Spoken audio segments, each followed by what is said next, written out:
ಮೂರ್ಖ ಕತ್ತೆ ಮತ್ತು ಅಗಸ. ಒಂದು ಸಣ್ಣ ಗ್ರಾಮದಲ್ಲಿ ರಾಮಯ್ಯ ಎಂಬ ಅಗಸನೊಬ್ಬ ತನ್ನ ಕತ್ತೆಯೊಂದಿಗೆ ಜೀವನ ಸಾಗಿಸುತ್ತಿದ್ದ. ಆ ಕತ್ತೆಯ ಹೆಸರು ಗುಂಡ. ಗುಂಡ ತನ್ನ ಯಜಮಾನನಿಗೆ ಬಹಳ ವಿಶ್ವಾಸಪಾತ್ರವಾಗಿತ್ತು, ಆದರೆ ಸ್ವಲ್ಪ ಮೂರ್ಖತನದಿಂದ ಕೂಡಿತ್ತು. ರಾಮಯ್ಯ ತನ್ನ ಒಡೆದಿರುವ ಬಟ್ಟೆಗಳನ್ನು ತೊಳೆಯಲು ನದಿಗೆ ಹೋಗುವಾಗ ಗುಂಡವೇ ಎಲ್ಲ ಬಟ್ಟೆಯ ಗಂಟುಗಳನ್ನು ಹೊತ್ತುಕೊಂಡು ಹೋಗುತ್ತಿತ್ತು. ರಾಮಯ್ಯ ಗುಂಡವನ್ನು ಬಹಳ ಪ್ರೀತಿಯಿಂದ ನೋಡಿಕೊಳ್ಳುತ್ತಿದ್ದ, ಆದರೆ ಗುಂಡದ ಮೂರ್ಖತನದಿಂದ ಕೆಲವೊಮ್ಮೆ ತಲೆಕೆಡಿಸಿಕೊಳ್ಳುತ್ತಿದ್ದ. ಒಂದು ದಿನ ರಾಮಯ್ಯ ಗ್ರಾಮದ ಶ್ರೀಮಂತ ವ್ಯಾಪಾರಿಯೊಬ್ಬನ ದೊಡ್ಡ ಬಟ್ಟೆಯ ಗಂಟನ್ನು ತೊಳೆಯಲು ನದಿಗೆ ಕರೆದುಕೊಂಡು ಹೋಗಬೇಕಿತ್ತು. ಆ ವ್ಯಾಪಾರಿಯ ಬಟ್ಟೆಗಳು ತುಂಬಾ ದುಬಾರಿಯಾಗಿದ್ದವು ಮತ್ತು ರಾಮಯ್ಯನಿಗೆ ಈ ಕೆಲಸದಿಂದ ಒಳ್ಳೆಯ ಆದಾಯವೂ ಸಿಗುತ್ತಿತ್ತು. ರಾಮಯ್ಯ ಗುಂಡದ ಬೆನ್ನಿಗೆ ಬಟ್ಟೆಯ ಗಂಟನ್ನು ಕಟ್ಟಿ, ಗುಂಡ ಎಚ್ಚರಿಕೆಯಿಂದ ಹೋಗು, ಈ ಬಟ್ಟೆಗಳು ತುಂಬಾ ಮೌಲ್ಯವಾದವು ಎಂದು ಎಚ್ಚರಿಕೆ ಕೊಟ್ಟ. ಗುಂಡ ತನ್ನ ಯಜಮಾನ ಮಾತನ್ನು ಕೇಳಿ ತಲೆಯಾಡಿಸಿತು. ಆದರೆ ಅದರ ಮನಸ್ಸಿನಲ್ಲಿ ಏನೋ ತುಂಟಾಟ ಶುರುವಾಯಿತು. ದಾರಿಯಲ್ಲಿ ಒಂದು ಚಿಕ್ಕ ಕಾಲುವೆ ಇತ್ತು. ಕಾಲುವೆಯಲ್ಲಿ ನೀರು ಸ್ವಲ್ಪ ಆಳವಾಗಿತ್ತು, ಆದರೆ ಗುಂಡನಿಗೆ ದಾಟಲು ಕಷ್ಟವಾಗುವಂತಿರಲಿಲ್ಲ. ರಾಮಯ್ಯ, ಗುಂಡ ನಿಧಾನವಾಗಿ ದಾಟು, ಬಟ್ಟೆ ಒದ್ದೆಯಾಗದಂತೆ ಜಾಗರೂಕ ಎಂದು ಕೂಗಿದ. ಆದರೆ ಗುಂಡಕ್ಕೆ ಒಂದು ವಿಚಿತ್ರವಾದ ಯೋಚನೆ ಬಂತು.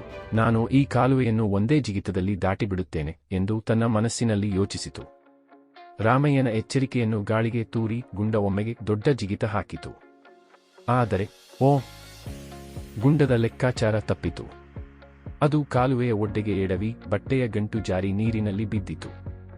ದುಬಾರಿ ಬಟ್ಟೆಗಳೆಲ್ಲ ಒದ್ದೆಯಾಗಿ ಕೆಲವು ಕೊಳಕಾದವು. ರಾಮಯ್ಯ ಕೋಪದಿಂದ ಕೂಗಿದ, ಗುಂಡ, ನಿನಗೆ ಎಷ್ಟು ಬಾರಿ ಹೇಳಿದೆ ಎಚ್ಚರಿಕೆಯಿಂದ ಇರಬೇಕೆಂದು? ಈಗ ಈ ಬಟ್ಟೆಗಳನ್ನು ಏನು ಮಾಡಲಿ? ಗುಂಡ ತನ್ನ ತಪ್ಪಿನಿಂದ ನಾಚಿಕೆಯಾಯಿತು. ಆದರೆ ಅದರ ಮೂರ್ಖತನ ಇನ್ನೂ ಮುಗಿದಿರಲಿಲ್ಲ. ಮತ್ತೊಂದು ದಿನ ರಾಮಯ್ಯ ಗುಂಡವನ್ನು ಕರೆದುಕೊಂಡು ಮಾರುಕಟ್ಟೆಗೆ ಹೋಗಬೇಕಿತ್ತು. ಈ ಬಾರಿ ಅವನು ಉಪ್ಪಿನ ಗಂಟುಗಳನ್ನು ಗುಂಡದ ಬೆನ್ನಿಗೆ ಕಟ್ಟಿದ. ಗುಂಡ, ಈ ಉಪ್ಪು ತುಂಬಾ ಮುಖ್ಯ, ಇದನ್ನು ಒದ್ದೆ ಮಾಡದಂತೆ ಜಾಗರೂಕವಾಗಿರು ಎಂದು ರಾಮಯ್ಯ ಎಚ್ಚರಿಕೆ ಕೊಟ್ಟ. ಗುಂಡ ಈ ಬಾರಿ ಎಚ್ಚರಿಕೆಯಿಂದ ಹೆಜ್ಜೆ ಇಡುತ್ತಾ ಹೋಗುತ್ತಿತ್ತು. ಆದರೆ ದಾರಿಯಲ್ಲಿ ಅದೇ ಕಾಲುವೆ ಮತ್ತೆ ಕಾಣಿಸಿತು.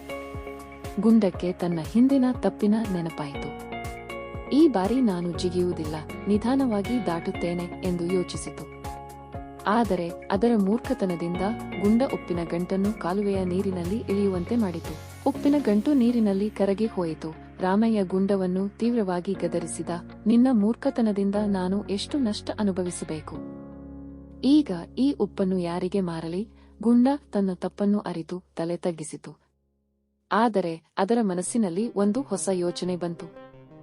ಒಂದು ವೇಳೆ ಗಂಟು ಒದ್ದೆಯಾದರೆ ಹಗುರವಾಗುತ್ತದೆ, ಇನ್ನೊಮ್ಮೆ ಇದನ್ನೇ ಮಾಡಬೇಕು ಎಂದು ತಿಳಿದುಕೊಂಡಿತು. ಕೆಲವು ದಿನಗಳ ನಂತರ ರಾಮಯ್ಯ ಗುಂಡದ ಬೆನ್ನಿಗೆ ಒಂದು ದೊಡ್ಡ ಹತ್ತಿಯ ಗಂಟನ್ನು ಕಟ್ಟಿ ಮಾರುಕಟ್ಟೆಗೆ ಕರೆದುಕೊಂಡು ಹೋಗುತ್ತಿದ್ದ.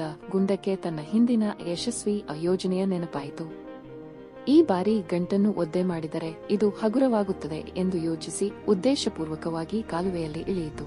ಆದರೆ ಹತ್ತಿಯ ಗಂಟು ನೀರನ್ನು ಹೀರಿಕೊಂಡು ಭಾರವಾಯಿತು. ಗುಂಡಕ್ಕೆ ಈಗ ತನ್ನ ತಪ್ಪಿನ ಅರಿವಾಯಿತು, ಆದರೆ ತಡವಾಗಿತ್ತು. ರಾಮಯ್ಯ ಈ ಘಟನೆಯಿಂದ ಸಂಪೂರ್ಣವಾಗಿ ಕೋಪಗೊಂಡ. ಗುಂಡ, ನಿನ್ನ ಮೂರ್ಖತನಕ್ಕೆ ಒಂದು ಕಡಿವಾಣ ಹಾಕಬೇಕು ಎಂದು ತೀರ್ಮಾನಿಸಿದ. ಅವನು ಗುಂಡವನ್ನು ಕರೆದುಕೊಂಡು ಒಂದು ಗುರುವಿನ ಬಳಿಗೆ ಹೋದ. ಗುರು ಗುಂಡದ ಕಥೆಯನ್ನು ಕೇಳಿ, ಈ ಕತ್ತೆಗೆ ಕಲಿಕೆಯೇ ಇಲ್ಲ, ಆದರೆ ಒಂದು ಪಾಠ ಕಲಿಸಬಹುದು ಎಂದರು. ಗುರು ರಾಮಯ್ಯನಿಗೆ ಒಂದು ಯೋಜನೆ ಹೇಳಿದರು.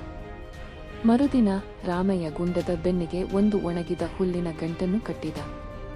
ಗುಂಡ ತನ್ನ ಹಿಂದಿನ ಯೋಜನೆಯನ್ನು ಮತ್ತೆ ಪ್ರಯತ್ನಿಸಲು ಕಾಲುವೆಯಲ್ಲಿ ಇಳಿಯಿತು. ಆದರೆ ಒಣಗಿದ ಹುಲ್ಲು ನೀರಿನಲ್ಲಿ ಒದ್ದೆಯಾಗಿ ಗುಂಡಕ್ಕೆ ತುಂಬಾ ಭಾರವಾಯಿತು. ಗುಂಡ ಈ ಬಾರಿ ತನ್ನ ತಪ್ಪಿನಿಂದ ಕಲಿತಿತು. ಇನ್ನು ಮುಂದೆ ಉದ್ದೇಶಪೂರ್ವಕವಾಗಿ ನೀರಿನಲ್ಲಿ ಇಳಿಯಲಿಲ್ಲ. ರಾಮಯ್ಯ ಮತ್ತು ಗುಂಡ ತಮ್ಮ ಕೆಲಸವನ್ನು ಮುಂದುವರೆಸಿದರು. ಗುಂಡದ ಮೂರ್ಖತನ ಕಡಿಮೆಯಾಯಿತು ಮತ್ತು ರಾಮಯ್ಯನಿಗೆ ತನ್ನ ಕತ್ತೆಯ ಮೇಲೆ ಹೆಚ್ಚಿನ ನಂಬಿಕೆ ಬಂತು.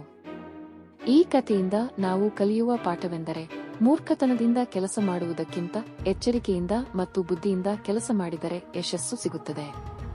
ನೀತಿ: ತಪ್ಪುಗಳಿಂದ ಕಲಿಯುವುದು ಒಳ್ಳೆಯದು, ಆದರೆ ಎಚ್ಚರಿಕೆಯಿಂದ ಕೆಲಸ ಮಾಡಿದರೆ ತಪ್ಪುಗಳೇ ಆಗುವುದಿಲ್ಲ.